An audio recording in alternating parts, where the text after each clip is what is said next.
ದೆಹಲಿಯಲ್ಲಿ ನೀಟ್ ಪ್ರತಿಭಟನೆ ಮುಂದುವರಿಕೆ ವಿಚಾರಕ್ಕೆ ಸಂಬಂಧಪಟ್ಟಂತೆ ಬೆಂಗಳೂರಿನಲ್ಲೂ ಕೂಡ ನೀಟ್ ಅಕ್ರಮದ ವಿರುದ್ಧ ಈಗ ಪ್ರತಿಭಟನೆ ಆರಂಭವಾಗಿದೆ, ಮುಂದುವರಿತಾ ಇದೆ. ಪ್ರತಿಭಟನೆ ಹಿನ್ನೆಲೆ ಬಿಜೆಪಿ ಕಚೇರಿ ಮೇಲೆ ಮುತ್ತಿಗೆಯ ಆತಂಕ ಇದೆ. ಯೂತ್ ಕಾಂಗ್ರೆಸ್ ಸಿಜೆಪಿ ಕಾರ್ಯಕರ್ತರು ಮುತ್ತಿಗೆ ಹಾಕುವಂತ ಆತಂಕದಲ್ಲಿ ಬಿಜೆಪಿ ಕಚೇರಿ ಇದೆ. ಯಾಕಂದರೆ ಈ ಹಿಂದೆಯೂ ಕೂಡ ಬಿಜೆಪಿ ಕಚೇರಿಯ ಮೇಲೆ ಕಾಂಗ್ರೆಸ್ನವರು, ಕಾಂಗ್ರೆಸ್ ಕಚೇರಿ ಮೇಲೆ ಬಿಜೆಪಿಯವರು ಪರಸ್ಪರ ಎರಡೂ ಕಚೇರಿಗಳ ಮೇಲೆ ಮುತ್ತಿಗೆ ಹಾಕುವಂಥ ಪ್ರಯತ್ನವನ್ನು ಮಾಡಿದ್ರು. ಹೀಗಾಗಿ ಅಲ್ಲಿ ದೆಹಲಿಯಲ್ಲಿ ಪ್ರತಿಭಟನೆ ತೀವ್ರಗೊಳ್ತಾ ಇದೆ. ಇವತ್ತು ರಾಜೀನಾಮೆ ನೀಡದೆ ಹೋದರೆ ಬಹಳ ದೊಡ್ಡ ಮಟ್ಟಕ್ಕೆ ಕೊಂಡೊಯ್ಯಲಾಗುತ್ತೆ. ಸೊ ಹೀಗಿದ್ದರೂ ಕೂಡ ಒಂದು ವೇಳೆ ರಾಜೀನಾಮೆ ಕೊಟ್ಟರೆ ದೆಹಲಿಯಲ್ಲೂ ಕೂಡ ತಣ್ಣಗಾಗುತ್ತೆ, ಇಡೀ ದೇಶದಲ್ಲೂ ಕೂಡ ತಣ್ಣಗಾಗುತ್ತೆ. ಇಲ್ಲವಾದರೆ ನಮ್ಮ ರಾಜ್ಯದಲ್ಲೂ ಕೂಡ ಕೆಲ ಕಾನೂನು ಮತ್ತು ಸುವ್ಯವಸ್ಥೆಯನ್ನು ಕಾಪಾಡುವ ಒಂದು ಜಟಿಲ ಸಮಸ್ಯೆಗಳು ಬರಬಹುದೇನೋ.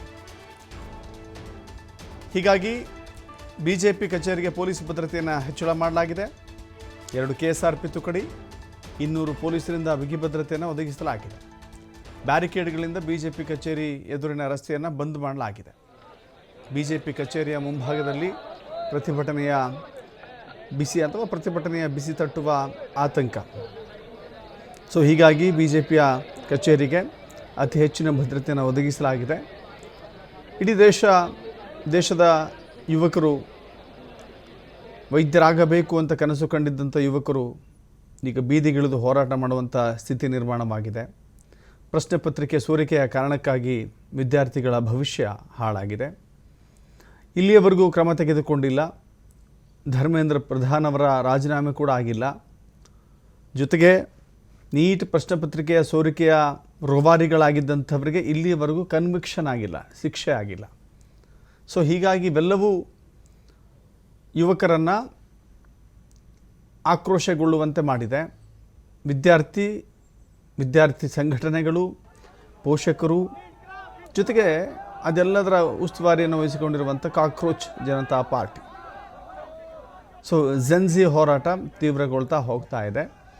ನಮ್ಮ ರಾಜ್ಯದಲ್ಲೂ ಕೂಡ ಪ್ರತಿಭಟನೆ ಆಗಬಹುದು, ಮುತ್ತಿಗೆ ಯತ್ನ ಆಗಬಹುದು ಅನ್ನೋ ಕಾರಣಕ್ಕಾಗಿ ಮಲ್ಲೇಶ್ವರಂನಲ್ಲಿರುವಂಥ ಬಿಜೆಪಿ ಕಚೇರಿಗೆ ಹೆಚ್ಚಿನ ಭದ್ರತೆಯನ್ನು ನೀಡಲಾಗಿದೆ.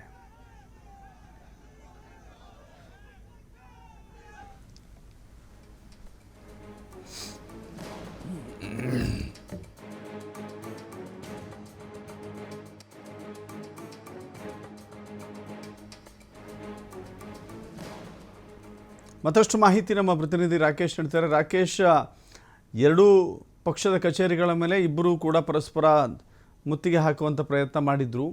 ದೆಹಲಿಯಲ್ಲಿ ಇವತ್ತು ಡೆಡ್ಲೈನ್ ಬೇರೆ ಇದೆ. ಒಂದು ವೇಳೆ ರಾಜೀನಾಮೆ ಕೊಡದೆ ಹೋದರೆ ಅಲ್ಲಿ ಯಾವ ಮಟ್ಟಕ್ಕೆ ಬೇಕಾದರೂ ಹೋಗಬಹುದು ಅಂತ ಹೇಳಿ ಅಲ್ಲಿಯೂ ಕೂಡ ಕಟ್ಟೆಚ್ಚರ ವಹಿಸಲಾಗ್ತಾ ಇದೆ ದೆಹಲಿಯಲ್ಲಿ.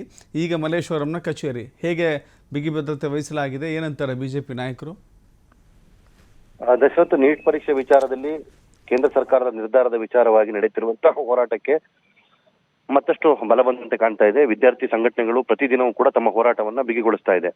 ಸೊ ಈ ಹಿನ್ನೆಲೆಯಲ್ಲಿ ವಿದ್ಯಾರ್ಥಿ ಸಂಘಟನೆಗಳಿಗೆ ಬೆನ್ನೆಲುಬಾಗಿ ಹೋರಾಟಕ್ಕೆ ಬೆಂಬಲ ಸೂಚಿಸುತ್ತಿರುವಂತಹ ಕಾಂಗ್ರೆಸ್ ಮತ್ತಿತರ ಪಾರ್ಟಿಗಳು ಕೂಡ ಬಿಜೆಪಿ ವಿರುದ್ಧ ವಾಗ್ದಾಳಿಯನ್ನು ನಡೆಸ್ತಾ ಇದೆ. ಬೆಂಗಳೂರಿನಲ್ಲಿರುವಂತಹ ಬಿಜೆಪಿ ಕಚೇರಿಗೆ ಈ ಹಿನ್ನೆಲೆಯಲ್ಲಿ ಕಾಂಗ್ರೆಸ್ಸಿನ ಕಾರ್ಯಕರ್ತರು ಮುತ್ತಿಗೆ ಹಾಕುವಂತ ಆತಂಕ ಇದೆ.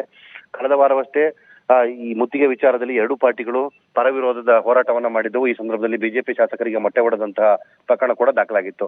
ಹೀಗೆ ಈಗ ಮುಂದುವರಿದ ಭಾಗವಾಗಿ ಇವತ್ತು ಅಂತಿಮ ನಿರ್ಧಾರ ಪ್ರಕಟವಾಗುವಂತ ಸಾಧ್ಯತೆ ಇರುವ ಕಾರಣದಿಂದಾಗಿ ಈಗಾಗಲೇ ಪ್ರಧಾನಮಂತ್ರಿಗಳು ವಿದ್ಯಾರ್ಥಿಗಳ ಬೇಡಿಕೆಯ ಭಾಗವಾಗಿ ಎರಡು ಬೇಡಿಕೆಯನ್ನು ಈಡೇರಿಸುವ ವಾಗ್ದಾನವನ್ನ ಮಾಡಿದ್ದಾರೆ.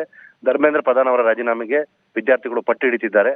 ಹೀಗಾಗಿ ಆ ವಿಚಾರದಲ್ಲಿ ನಿರ್ಧಾರ ಪ್ರಕಟವಾಗುವ ಸಂದರ್ಭ ಏನಾದರೂ ಬಂದು ಒಂದು ವೇಳೆ ಸರ್ಕಾರ ಅದನ್ನು ಒಪ್ಪದಿದ್ದರೆ ಹೋರಾಟ ತೀವ್ರಗೊಳಿಸುವ ವಿಚಾರದಲ್ಲಿ ಕಾಂಗ್ರೆಸ್ಸಿಗರು ತಿರುಗಿ ಬೀಳುವಂತ ಸಾಧ್ಯತೆ ಇರೋದ್ರಿಂದಾಗಿ ಬಿಜೆಪಿಯ ಬೆಂಗಳೂರು ಕಚೇರಿಗೆ ಬಿಗಿ ಭದ್ರತೆಯನ್ನು ಹಾಕಲಾಗಿದೆ. 2 KSRP ತುಕಡಿಗಳನ್ನು ಅಲ್ಲಿ ನಿಯೋಜನೆ ಮಾಡಲಾಗಿದ್ದು ರಸ್ತೆ ಉದ್ದಕ್ಕೂ ಬ್ಯಾರಿಕೇಡ್ಗಳನ್ನ ಅಳವಡಿಸಿಕೊಂಡು ತಪಾಸಣೆ ಮಾಡಿ ಹೋಗಿ ಬರುವವರನ್ನ ಬಿಡುವಂತಹ ಪ್ರಕ್ರಿಯೆಯನ್ನ ಮಾಡಲಾಗ್ತಾ ಇದೆ. ಸೊ ಇದೇ ಮಾದರಿ ಕಾಂಗ್ರೆಸ್ ಕಚೇರಿಗೂ ಕೂಡ ಭದ್ರತೆಯನ್ನ ಮಾಡುವಂತಹ ವಿಚಾರವೂ ಕೂಡ ಚರ್ಚೆ ನಡೀತಾ ಇದೆ. ಇಲ್ಲೂ ಕೂಡ ಬಿಜೆಪಿಯ ಪ್ರತಿಭಟನೆ ನಡೆಯುವಂತ ಸಾಧ್ಯತೆ ಇರೋದ್ರಿಂದಾಗಿ ಎರಡೂ ಕಚೇರಿಗಳಲ್ಲೂ ಕೂಡ ಬಿಗಿ ಭದ್ರತೆ ವ್ಯವಸ್ಥೆಯನ್ನ ಪೊಲೀಸರು ಮಾಡಿದ್ದಾರೆ. ಥ್ಯಾಂಕ್ ಯು ರಾಕೇಶ್, ನಿಮ್ಮೆಲ್ಲ ಮಾಹಿತಿಗೆ.